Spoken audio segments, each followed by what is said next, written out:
स्वागत है आपका। खबर राजस्थान में आपके साथ मैं हूं प्रतिज्ञा ठाकुर। बुलेटिन की शुरुआत बड़ी खबर के साथ करेंगे। जोधपुर से खबर है, जहां पावटा जिला अस्पताल में 8 प्रसूताओं की तबीयत बिगड़ी। 6 महिलाओं में सेप्टिसीमिया और 2 की किडनी में इंफेक्शन। 20 जून को सभी का सिजेरियन हुआ था।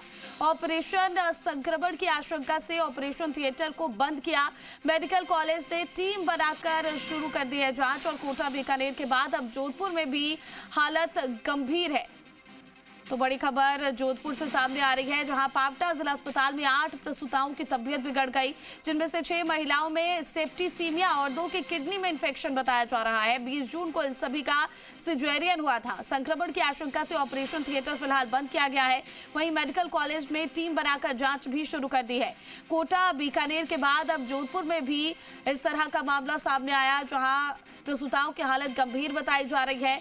8 प्रसूताओं की तबीयत बिगड़ी है। बताया जा रहा है कि 20 जून को इन सभी का सिजेरियन हुआ था। पावटा जिला अस्पताल में ये महिलाएं भर्ती थी और 8 प्रसूताओं की तबीयत बिगड़ी, जिनमें 6 महिलाओं में सेप्टिसीमिया और 2 की किडनी में इंफेक्शन की जानकारी सामने आ रही है। फिलहाल मेडिकल कॉलेज ने एक टीम का गठन किया है और पूरे मामले की जांच की जा रही है। और वहीं सुरक्षा के मद्देनजर ऑपरेशन थिएटर को भी बंद कर दिया गया है।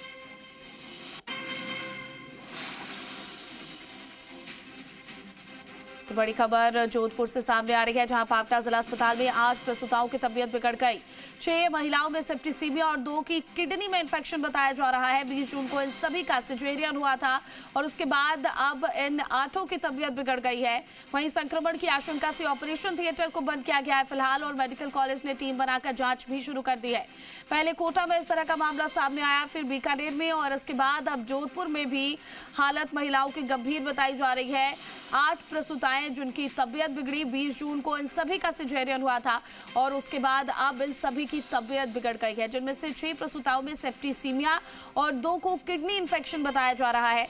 वहीं संक्रमण की आशंका से ऑपरेशन थिएटर भी बंद किया गया है। मेडिकल कॉलेज ने एक टीम बनाई है और पूरे मामले की जांच शुरू कर दी गई है। तो कोटा और बीकानेर के बाद अब जोधपुर में भी इस तरह के हालात देखने को मिले, जहां पावटा जिला अस्पताल में 8 प्रसूताओं की तबीयत बिगड़ गई है और 20 जून को इन सभी प्रसूताओं का सिजेरियन हुआ था, जिसके बाद अब इनकी तबीयत बिगड़ गई है, जिनमें 6 महिलाओं में सेप्टिसीमिया और 2 की किडनी में इन्फेक्शन की जानकारी सामने आ रही है। पहले कोटा में इस तरह का मामला सामने आया, फिर बीकानेर में। दोनों जगह अभी जांच पड़ताल जारी ही है और उसी बीच अब जोधपुर से ये बड़ी खबर सामने आ रही है, जहां पर 8 प्रसूताओं की सिजेरियन के बाद तबीयत बिगड़ गई है। 6 में सेप्टिसीमिया और 2 में किडनी इंफेक्शन की जानकारी मिल रही है। वहीं संक्रमण की आशंका को देखते हुए तो उनमें से 2 पेशेंट्स थे। 2 पेशेंट्स की तबीयत ख़राब हो गई, बीपी फॉल हुआ, उनको ट्रीटमेंट दिया और फिर प्रिंसिपल महोदय को बताया, तो उन्होंने कहा कि इस पेशेंट को, इन दोनों को रेफ़र करवाएं। तो उन दोनों को मेडिकल आईसीयू। तो बड़ी खबर आपको जोधपुर से बता रहे हैं, जहां 8 प्रसूताओं की पावटा जिला अस्पताल में तबीयत बिगड़ी है। 20 जून को इन सभी का सिजेरियन हुआ था, जिनमें से 6 में सेप्टिसीमिया, 2 में किडनी इंफेक्शन की जानकारी सामने आ रही है। संक्रमण की आशंका से ऑपरेशन थिएटर को फिलहाल बंद करवाया गया है और मेडिकल कॉलेज की एक टीम बनाई गई है, जहां पर अब पूरे मामले की जांच पड़ताल की जा रही है। खबर पर अधिक अपडेट के साथ संवाददाता राकेश भारद्वाज फोन कॉल पर जुड़ गए हैं। राकेश, क्या जानकारी मिल रही है और जो बीमार महिलाएं हैं, प्रसूताएं हैं, उनकी हालत फिलहाल कैसी? देखिए, प्रसूताओं की हालत फिलहाल जो है ठीक बताई जा रही है। पीएमओ हमारे साथ है, हम उनसे ही पहले बात कर लेते हैं कि किस तरह की। सर, अभी हालत क्या है उन प्रसूताओं की जिनकी तबीयत? जो अभी ये रात की खबर है, अभी जो हमारे यहाँ प्रसूताएं 6 हैं, वो बिल्कुल ठीक हैं, स्टेबल हैं और उनको एहतियात के तौर पे एंटीबायोटिक्स और सारी दवाएं समय से दी जा रही हैं और हर 2 घंटे में वाइटल अपडेट लिया जा रहा है। जो 2 गंभीर है उनकी स्थिति क्या है? वो एमडीएम आईसीयू में है, उनको वहाँ पे हायर एंटीबायोटिक दे रही है, उनको संक्रमण ज़्यादा है। तो इस पूरे घटनाक्रम की फिलहाल मेडिकल बोर्ड जांच कर रहा है? वो तो जांच तो चल ही रही है, सभी प्रकार के सैंपल वगैरह, रक्त सैंपल, दवाइयों के सैंपल सब ले लिए गए। तो देखिए, ये थे यहाँ के पीएमओ कुलबीर सिंह, जिनका कहना है कि निश्चित रूप से 20 जून को ये पूरा घटनाक्रम हुआ है और उस घटनाक्रम के बाद इस पूरे मामले की जो है फिलहाल जांच की जा रही है। मेडिकल कॉलेज की ओर से एक बोर्ड भी गठित किया गया है, वो इस पूरे मामले की जांच कर रहा है। आप देखिए, प्रसूताएं जब इलाज करवाने आती है और शनिवार को 8 प्रसूताओं का एक साथ जब ऑपरेशन होता है, ऑपरेशन होने के बाद उनकी तबीयत बिगड़ती है, बीपी जो है फ्लक्चुएट होता है। 2 की स्थिति तो बहुत ज़्यादा गंभीर होने के बाद उन्हें एमडीएम अस्पताल जो है रेफ़र कर दिया गया। वहाँ उनके किडनी में इन्फेक्शन की प्राइमा फेसी जानकारी जो है वो सामने आ रही है। लेकिन फिलहाल अगर बात करें तो निश्चित रूप से जो है मेडिकल बोर्ड की टीम कुछ देर में यहाँ पहुँचने वाली है।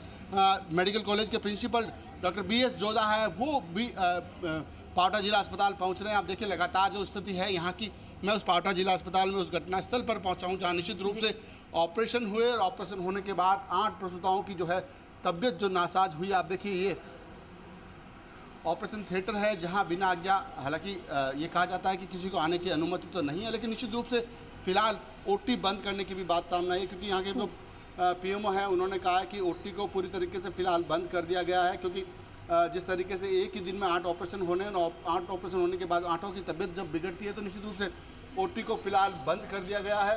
किसी भी स्थिति में जो है यहाँ पर ऑपरेशन अलाउ नहीं किए गए हैं। लेकिन सबसे बड़ी बात है कि 8 एक साथ जब जिनकी तबीयत बिगड़ती है, निश्चित रूप से सब पर सवाल खड़े होते हैं कि क्या वजह थी, क्योंकि जिस तरीके से बीकानेर, कोटा में जो मामले सामने आए हैं, उसके बाद अब जोधपुर में भी मामले सामने आ रहे हैं, तो दवाओं में गड़बड़ थी या इन्फेक्शन हुआ, क्या वजह थी, वो तो जांच के बाद मेडिकल बोर्ड बताएगा। लेकिन फिलहाल अगर बात करें तो 8 की तबीयत बिगड़ी, 8 में से 6 की अब फिलहाल अस्पताल प्रशासन का कहना है कि तबीयत जो है ठीक है, उनका BP हर 2 घंटे में लिया जा रहा है, फिलहाल उनकी स्थिति ठीक है। लेकिन लगातार जिस तरीके से 2 की स्थिति गंभीर बताई जाती है, क्योंकि उनके किडनी में इन्फेक्शन बताया जा रहा है, तो वो 2 का किडनी में जब इन्फेक्शन है तो उनका MDM अस्पताल में जो है उपचार जारी है। आप देखिए लंबी लंबी कतारें, जो है सरकारी अस्पताल होता है तो निश्चित रूप से लंबी लंबी कतारें भी लगती है, और लंबी कतारों में जो महिलाएं सुबह से शाम तक इंतज़ार करती है निश्चित रूप से, तो कहीं ना कहीं ये भरोसा होता है कि सरकारी अस्पताल में जब वो पहुँचें तो उनका उपचार बेहतर होगा। लेकिन जब यहाँ बेहतर उपचार नहीं हुआ, उसकी वजह से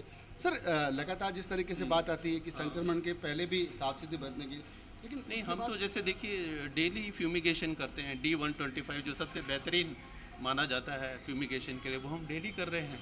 OT में जो भी स्टैंडर्ड गाइडलाइंस है उनका पालन कर रहे हैं। उसके बावजूद होना है तो फिर वही जांच का विषय। ऐसा कैसे हो गया कि साल में हमारे 800 सीजन हो जाते हैं, कभी ऐसी दिक्कत नहीं आई। ये 2011 के बाद पहला मामला है संभवतः। हाँ जी। मेडिकल कॉलेज भी इस पूरे मामले की जांच कर रहा है। कहीं ना कहीं एक बात ये सामने आ रही है कि सर जो है दस्ताने जो है वो कम है, तो वो नहीं, दस्ताने तो सब यूज़ करते हैं, OT में यूज़ करते हैं, वार्ड में यूज़ करते हैं। ऐसे किसी चीज़ की कोई कमी नहीं है, जो गाइडलाइंस में कोई कमी नहीं है। तो बिल्कुल राकेश, उनसे ये भी जानने की कोशिश कीजिएगा कि आखिर चूक कहां पर हुई है और जिनसे लापरवाही हुई है, क्या किसी तरह की कार्रवाई भी रिपोर्ट आने के बाद होगी? सर आखिर इस पूरे मामले में चूक कहाँ रही, क्योंकि जिस तरीके से हमारी तरफ से तो कोई चूक नहीं रही। हमने तो जो गवर्नमेंट की जो गाइडलाइंस है उसका पालन किया, तो हमारी तरफ से तो कोई चूक नहीं। अब मेडिकल बोर्ड जो गठित किया गया, टीम गठित की गई, वो जांच करेगी। उसके बाद निश्चित रूप से अगर कोई दोषी है या गलती है तो उसके खिलाफ कार्रवाई भी होगी। जो भी राज्य सरकार की जांच होगी उसी के अनुरूप आगे कार्रवाई होगी, जो निर्देश प्राप्त होंगे उसके अनुरूप कार्रवाई होगी। बाकी जो हमें जो गाइडलाइंस मिली थी हमने तो उनका पूरा पालन किया, और पहले भी इतने ऑपरेशन हुए, ऐसी दिक्कत हमें पहले नहीं आई कि हमें रेफ़र करना पड़े। हो सकता है कई बार हो जाता है कि कुछ 1000 केसेस में 1-2 केसेस में कई बार ऑपरेशन के बाद कई बार हो जाता है सेप्टिसीमिया, तो फिर वो क्यों हुआ वो हम जानना हमारे लिए ज़रूरी है।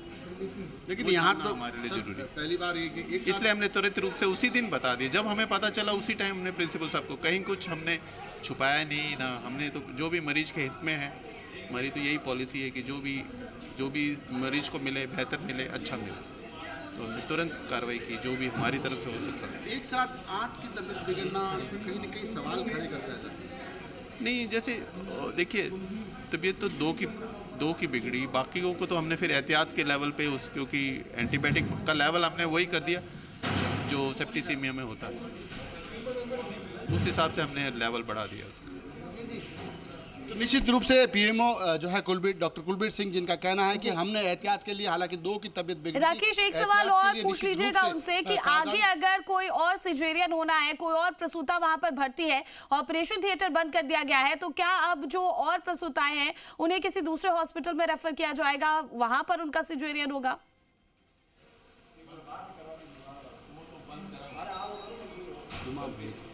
तो सर एक सवाल लास्ट सवाल, कुछ ऑपरेशन में जो प्रसूताएं भर्ती जिनका ऑपरेशन होना है, अब अगर ये गड़बड़ी हुई, आपने थिएटर बंद कर दिया, तो फिर उन महिलाओं का क्या होगा जिनका ऑपरेशन? जैसे जो ऑपरेशन है फिर नेचुरली अगर ऐसे किसी को ज़रूरत पड़ती है तो फिर हम उम्मेद अस्पताल रेफ़र करेंगे उन्हें, जब तक कि हमें ये इसका आदेश नहीं मिल जाता वापस यूज़ करने का, तब तक तो उस पीरियड तक तो हम उन्हें रेफ़र करेंगे। तो निश्चित रूप से डॉक्टर साहब का कहना है कि अगर किन्हीं का ऑपरेशन करना है और अभी यहाँ एडमिट है, अगर उनको आवश्यक है तो निश्चित रूप से यहाँ जब ओटी बंद कर दिया गया है, क्योंकि जब राज्य सरकार की ओर से टीम का गठन किया गया, वो टीम जब तक यहाँ क्लियरेंस नहीं देती है, निश्चित रूप से यहाँ किसी का ऑपरेशन तो नहीं हो सकता। ऐसे में उम्मेद अस्पताल या एमडीएम अस्पताल में जो है उनका उपचार करवाया जा सकता है। बिल्कुल बिल्कुल। कोटा और बीकानेर के बाद अब जोधपुर में इस तरह का मामला सामने आना गंभीर विषय है और चिंता का विषय है। अब देखना है कि जांच जब होती है तो रिपोर्ट में क्या कुछ खुलासे होते हैं और क्या जानकारियां निकलकर सामने आती है, किस तरह की कार्रवाई आगे होती है। आप नजर बनाकर रखिएगा। राकेश, फिलहाल बहुत